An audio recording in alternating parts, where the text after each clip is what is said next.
So today, we're going to talk about a legendary street, Indiana Avenue in Indianapolis. It was this incredible hub of Black culture and business, a place just humming with pride and creativity that was pretty much wiped off the map.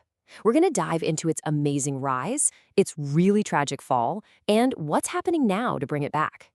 And this quote from Ken Morgan, a guy who actually grew up there, it just says it all, doesn't it? The Avenue, as they called it, wasn't just a physical street. It was the heart and soul for Black Indianapolis. No matter where you lived, that was your place. So you gotta ask, if it was that important, that vibrant, where did it go? And that's the big question here. The answer isn't some simple story of a neighborhood that just faded away. No, this was by design.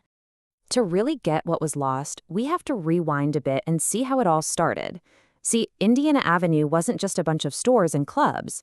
It was a whole world, a self-sufficient community built out of necessity because of the harsh segregation of the time. Okay, so picture this.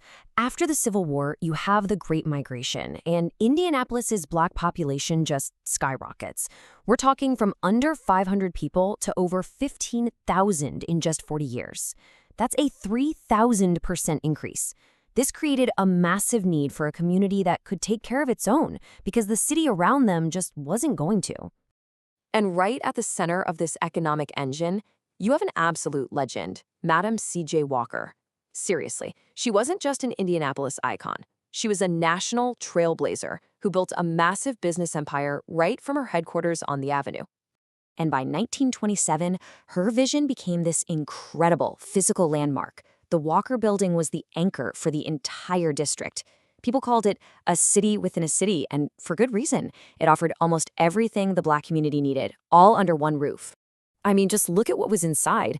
You had her company's world headquarters, a massive theater, a beautiful ballroom, a beauty school, and, crucially, office space for Black doctors and lawyers who couldn't rent anywhere else.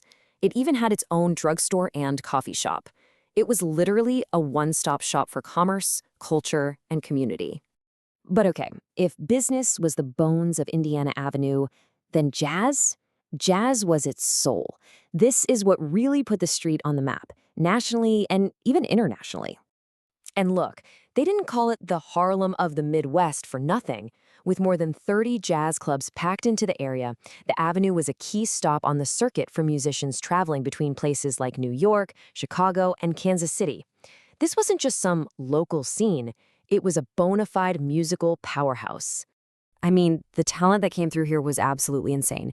You had the biggest names in the world, Duke Ellington, Ella Fitzgerald, Louis Armstrong playing on the main stages. But the real magic? That happened late at night, when those stars would head to smaller clubs to jam with the local heroes, guys like the legendary guitarist Wes Montgomery and trumpeter Freddie Hubbard. That mix is what created the totally unique Indy Sound. And then, everything changed. The end of Indiana Avenue wasn't a slow, natural decline. It was a systematic demolition, all carried out in the name of progress. To really wrap your head around what happened, you have to look at two totally different stories.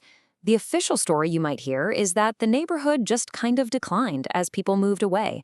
But the reality, the one backed up by documents, shows a planned, deliberate removal using federal urban renewal policies that targeted Black communities all over the country. And when you look at the timeline, you can see just how methodical this all was. It started in '58 when the city officially labeled the area blighted. That was the key to unlocking federal money for demolition. Then Indiana universities started buying up thousands of properties, eventually using eminent domain to just seize the land they wanted for their new IUPUI campus. And the numbers, I mean, the human cost of this is just staggering. You're talking about more than 17,000 people pushed out of their homes. Over 8,000 buildings, homes, businesses, churches, completely bulldozed. Hundreds of acres of a community just gone.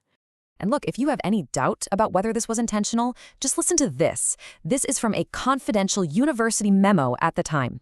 The strategy was to make the area so barren that people would be forced to move out. It wasn't an accident. It was a plan to make the community unlivable so it would die on the vine. It's absolutely chilling. But here's the thing. That's not where the story ends, not by a long shot. Today, a whole new chapter is being written. The conversation has completely shifted from erasure to reclamation, with a real vision to revitalize this historic district. And this comeback plan really boils down to three big things. First, the historic Walker Building has already been beautifully renovated into the Madam Walker Legacy Center. Second, the city's awesome cultural trail is being extended to physically reconnect the district to the rest of downtown. And third, the university itself is trying to create a new identity, one that actually acknowledges its role in the neighborhood's destruction. And this isn't just talk, you know? They're taking real, tangible steps. Indiana University has issued a formal apology for what happened. They've started a scholarship specifically for the descendants of the families who were displaced. And best of all, the new motto for the community initiatives is people over projects, a complete reversal of the thinking that destroyed the avenue in the first place. And all of this kind of brings us to the big question, right? It's something Indianapolis and really any city with a similar history has to grapple with. How do you actually build a new future on the very same ground where a vibrant past was so deliberately erased? There's no easy answer, but it's being written right now on Indiana Avenue.